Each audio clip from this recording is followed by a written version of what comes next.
Film diawali dengan diperlihatkan seorang duda bernama Gi-hun. Ia bekerja serabutan dan menjadi beban bagi ibunya yang sudah tua. Karena hal itu juga, istrinya meninggalkannya dan menikah dengan lelaki lain. Bahkan hak asuh untuk putri semata wayang mereka juga jatuh kepada sang istri yang sekarang hidup bahagia bersama keluarga barunya. Dengan semua kesialan dalam hidupnya, Gi-hun mencoba menjadi ayah yang baik di hari ulang tahun putrinya. Ia nekat mengambil uang ibunya untuk dilipat gandakan dalam sebuah perjudian. Beruntungnya ia berhasil memenangkan perjudian itu dan mendapatkan uang yang cukup banyak. Namun begitu keluar dari arena perjudian, ia langsung dikejar oleh para rentenir yang ingin menagih hutang pada Gi-hun. Melihat segerombolan rentenir itu, Gi-hun pun segera kabur untuk menyelamatkan uang-uangnya. Namun sayangnya ia tetap tertangkap. Ia mencoba bernegosiasi dan akan membayar separuh hutangnya dengan hasil kemenangannya hari ini. Namun saat ia memeriksa uangnya, ternyata semua uangnya telah hilang. Jadi saat proses pengejaran sebelumnya, ia sempat menabrak seorang gadis yang ternyata gadis itu telah mencuri semua uangnya. Nah, karena tak bisa membayar hutang, rentenir itu pun memaksa Gi-hun untuk menandatangani sebuah kontrak yang berisi bahwa jika Gi-hun tak bisa membayar hutangnya dalam waktu dekat, maka organ-organ tubuhnya akan diambil dan dijual oleh si rentenir. Semua kesialan hidupnya membuat ia frustasi karena di hari ulang tahun putrinya ia tak bisa membelikan makanan yang enak serta hadiah yang indah. Ia merasa telah gagal menjadi ayah yang baik untuk putrinya. Kini dalam hidupnya yang tersisa hanyalah kemalangan serta hutang yang tak akan sanggup ia bayar. Di tengah keputusasaannya itu, Gi-hun pun mendapatkan secercah harapan. Saat itu, seorang pemuda memberikannya sebuah tiket masuk ke dalam sebuah permainan. Pemuda itu berkata bahwa jika Gi-hun berhasil menyelesaikan permainan di sana, maka ia akan mendapatkan uang yang sangat banyak. Mendengar hal itu, Gi-hun pun langsung tertarik dan mengikuti apa kata pemuda tersebut. Singkat cerita, Gi-hun dan orang-orang lain yang bernasib sama sepertinya dibawa menggunakan sebuah mobil. Mereka pun dibius untuk menjaga kerahasiaan tempat permainan tersebut. Selain itu, semua HP dan barang bawaan mereka juga disita dan akan dikembalikan nanti saat mereka pulang. Terdapat 456 peserta yang dikumpulkan di dalam sebuah ruangan besar. Tempat permainan itu dikelola oleh seseorang misterius bertopeng hitam dengan anak-anak buahnya yang menggunakan pakaian serba merah. Mereka sangat merahasiakan semuanya, bahkan identitas mereka tak boleh diketahui oleh siapapun. Di sana Gi-hun bertemu dengan beberapa peserta lain. Di antaranya adalah Sang-woo, teman masa kecil Gi-hun, Il-nam, kakek-kakek yang penyakitan, seorang pekerja asing bernama Ali, seorang gangster bernama Dok-soo, seorang wanita bernama Miryong, dan gadis asal Korea Utara bernama Sebyok. Nah, Sebyok adalah gadis yang sebelumnya mencuri semua uang Gi-hun. Jadi saat melihatnya, Gi-hun pun menjadi sangat marah. Namun belum sempat membalaskan dendamnya, para panitia pun datang ke ruangan mereka. Kemudian panitia menjelaskan bahwa selama di sana, mereka akan memainkan 6 permainan. Adapun beberapa aturan yang harus disetujui oleh para pemain sebelum memulai permainan, di mana pemain tidak boleh berhenti di tengah permainan. Lalu pemain yang menolak bermain akan langsung dieliminasi, dan yang terakhir, permainan akan dihentikan jika mayoritas dari peserta menyetujuinya. Setelah menyetujui semua persyaratan itu, para peserta pun diarahkan ke ruangan berbeda untuk memulai permainan yang pertama. Permainan pertama yang akan mereka mainkan adalah lampu merah, lampu hijau. Terdapat sebuah robot raksasa di ujung ruangan yang akan bertugas sebagai penjaga. Nah, saat sang robot berkata lampu hijau, para pemain diperbolehkan untuk bergerak secepat mungkin agar mereka bisa segera sampai di garis finish sebelum waktunya habis. Namun, saat robot itu berkata lampu merah, maka para pemain tidak boleh bergerak sama sekali. karena jika ketahuan oleh si robot, maka mereka akan langsung dieliminasi. Terdengar cukup simpel ya, namun kenyataan yang sebenarnya jauh lebih mengerikan. Bagaimana tidak, maksud dieliminasi dari permainan bukan hanya sekadar dikeluarkan, tapi ditembak hingga tewas. Peluru datang dari berbagai sudut. Semuanya telah diatur agar langsung menembak siapapun yang bergerak selama lampu merah. Karena hal itu, para peserta pun terkejut dan mulai berhamburan di arena permainan. Sayangnya tindakan itu bukannya membantu mereka, melainkan membuat mereka semua mati sia-sia. Gi-hun dan beberapa pemain yang masih tersisa terpaksa harus terus menyelesaikan permainan meskipun mereka harus melihat ratusan mayat yang tergeletak tak terurus di sekitar mereka. Mereka harus tetap berkonsentrasi agar bisa segera sampai di garis finish dengan aman dan tidak kehabisan waktu. Mereka yang sudah melewati garis finish sebelum waktu habis akan dinyatakan lolos dari permainan pertama dan berhak melaju ke permainan selanjutnya. Gi-hun yang sebelumnya tertinggal mencoba untuk berlari sekencang mungkin di detik-detik terakhirnya. Namun sayangnya ia malah terpeleset dan hampir jatuh.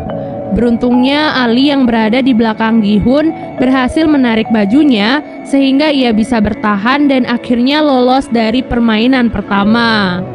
Sedangkan mereka yang masih tersisa karena kehabisan waktu langsung dinyatakan kalah dan ditembaki satu persatu. Setelah menyelesaikan permainan pertama, para peserta pun kembali dikumpulkan di kamar mereka. Dari 456 peserta, kini hanya tersisa 201 peserta saja. Para peserta yang masih tersisa sangat ketakutan karena apa yang terjadi di permainan pertama. Alhasil, mereka pun sepakat untuk menyudahi semua itu dengan melakukan voting. Sebelum melakukan voting, panitia mengingatkan kepada mereka bahwa kini hadiah yang terkumpul sudah mencapai lebih dari 25 miliar. Hal itu diakumulasikan dengan jumlah para peserta yang telah gugur. Dan jika mereka memilih untuk berhenti dari permainan ini, maka mereka akan dipulangkan tanpa membawa uang sepeser pun. Hal itu tentu membuat mereka semua menjadi goyah. Namun pada akhirnya dengan selisih 1 suara saja, mereka pun sepakat untuk menyudahi permainan tersebut.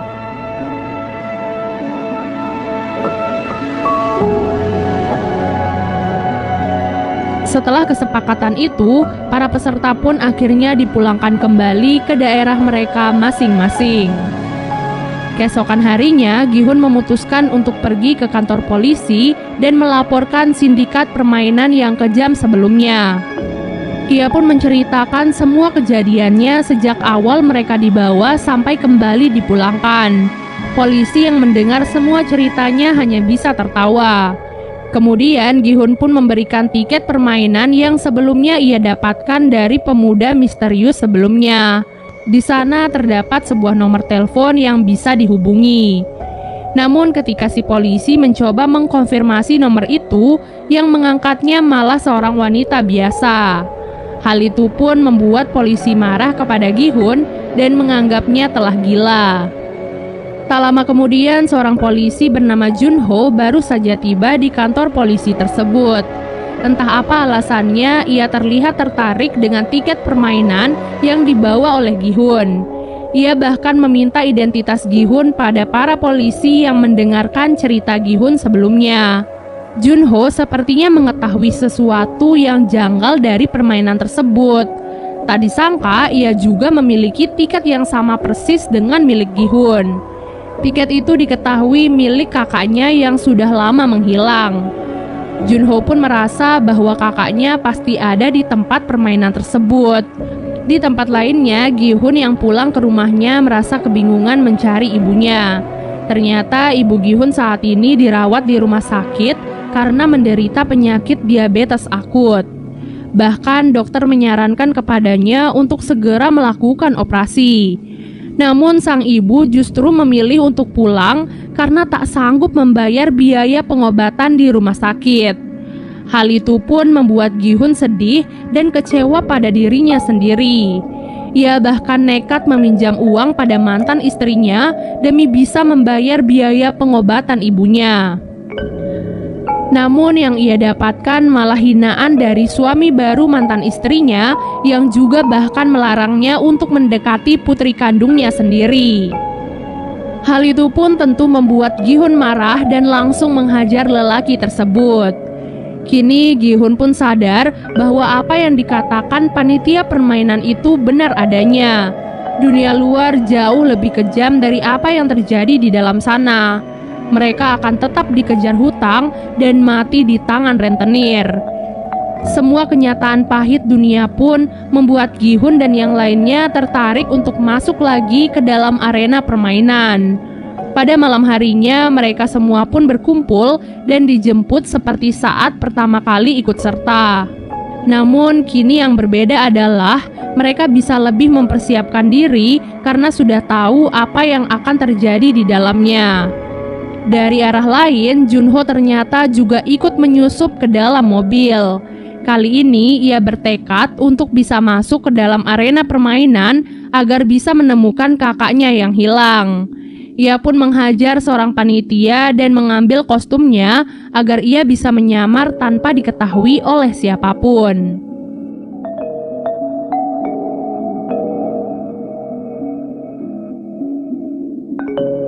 Seperti biasanya, para peserta pun kembali dikumpulkan dalam sebuah ruangan besar.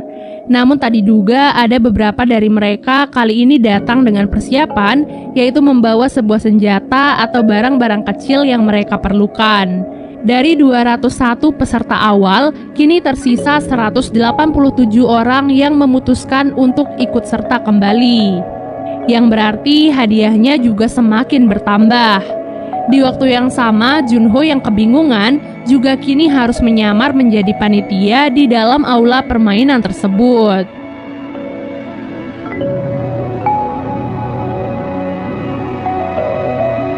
Pada malam harinya, Sebyok yang membawa pisau kecil pergi ke toilet dan mencoba menyusup lewat ventilasi. Dengan bantuan Miryong, ia pun berhasil masuk ke dalam ventilasi dan melihat apa yang terjadi di ruangan lainnya. Di sana ia melihat bahwa para panitia sedang membuat gulali berskala besar.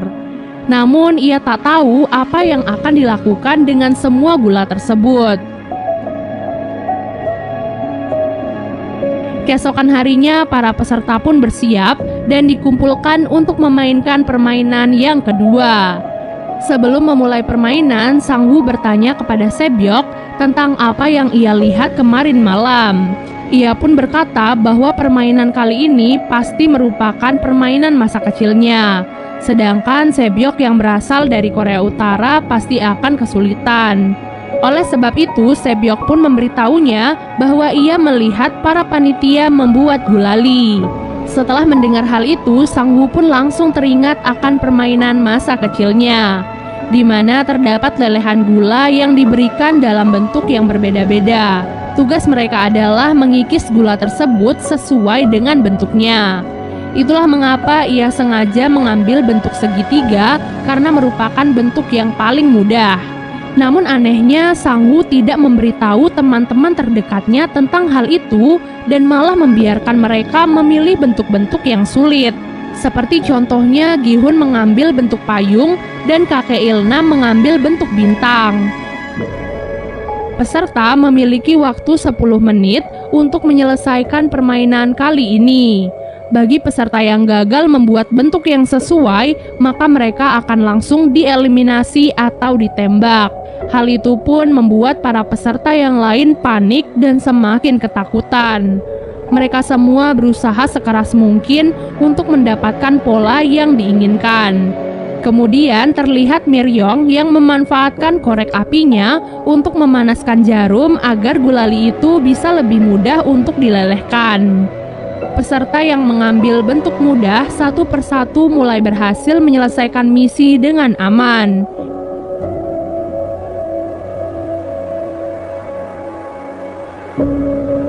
Namun yang menjadi masalah adalah para peserta yang mengambil bentuk-bentuk yang sulit. Ditambah mereka juga dikejar oleh waktu yang semakin berkurang. Dalam proses permainan itu, Junho pun mulai dicurigai oleh panitia lain karena ia terlihat kebingungan dan seperti tidak mengetahui tugasnya di sana. Di menit-menit terakhir, Gi-hun pun mendapatkan ide cemerlang agar ia bisa menyelesaikan misi dengan cepat. Saat itu, ia melihat bahwa gulali mereka telah memiliki polanya.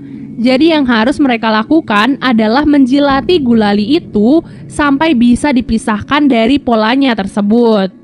Hal itu adalah cara tercepat yang bisa mereka lakukan saat ini jika ingin selamat. Para peserta yang melihat Gi-hun pun langsung mengikuti triknya. Tak disangka hal itu pun sangat membantu mereka sehingga beberapa peserta termasuk Gi-hun dan kakek Ilnam berhasil menyelesaikan misi dengan aman. Namun ada seorang peserta yang gagal mencoba melawan seorang panitia. Oleh sebab itu, panitia yang lain pun langsung menembak peserta yang lain agar mereka tidak memiliki kesempatan untuk melawan. Peserta itu pun menodongkan pistol ke arah panitia tersebut dan memintanya untuk melepaskan topeng. Namun begitu ia melepaskan topengnya, ia pun langsung ditembak oleh penyelenggara permainan. Jadi semua panitia di sana telah memiliki perjanjian bahwa mereka dilarang membuka topeng atau identitas mereka di dalam aula permainan, kecuali saat mereka berada di dalam kamar dan sendirian. Semua itu dilakukan untuk menjaga semua kerahasiaan dari permainan tersebut. Dan part 1 pun akhirnya selesai. Siapa ya kira-kira dalang dari permainan ini? Dan apa ya kira-kira yang akan terjadi selanjutnya pada Gi-hun dan